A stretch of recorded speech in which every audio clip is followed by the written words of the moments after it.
जय माता की भक्तजनों, आज दिनांक 4 फरवरी मंगलवार का दिन है। गुप्त नवरात्रि की आज सप्तमी तिथि है। सप्तमी तिथि पर माँ धूमावती की पूजा अर्चना की जाती है। माँ अपने भक्तों के सभी कष्टों को मुक्त कर देने वाली देवी हैं। माँ धूमावती का रूप विधवा स्त्री की तरह है और यह वैधव्य का प्रतीक मानी जाती हैं। सुहाग पर वैधव्य का प्रभाव न पड़े, इसलिए सुहागिन स्त्रियां माँ धूमावती की पूजा नहीं करती। माँ धूमावती के प्राकट्य से संबंधित कई कथाएं प्रचलित हैं।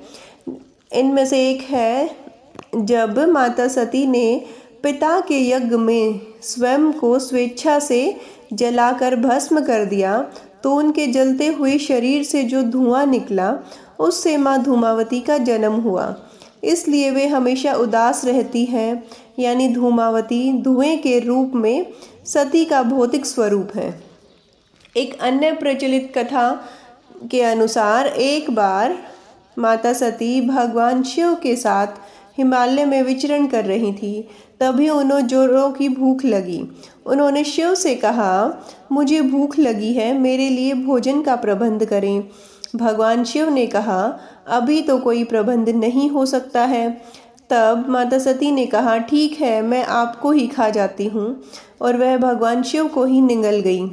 शिव तो स्वयं इस जगत के सर्जक हैं, परिपालक हैं, लेकिन देवी की लीला में वो भी शामिल हो गए। भगवान शिव ने उनसे अनुरोध किया, मुझे बाहर निकालो, तो उन्होंने उगल कर भगवान शिव को बाहर निकाल दिया। निकालने के बाद शिव ने उन्हें शाप दिया कि आज और अभी से तुम विधवा रूप में रहोगी। तभी से वह विधवा है।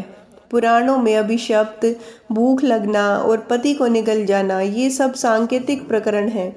यह इंसान की कामनाओं का प्रतीक है जो कभी खत्म नहीं होती हैं, और इसलिए यह हमेशा असंतुष्ट रहता है।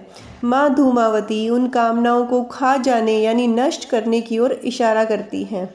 जैसे ही देवी पार्वती भगवान शिव को निगल लेती हैं, उनका स्वरूप विधवा जैसा हो जाता है।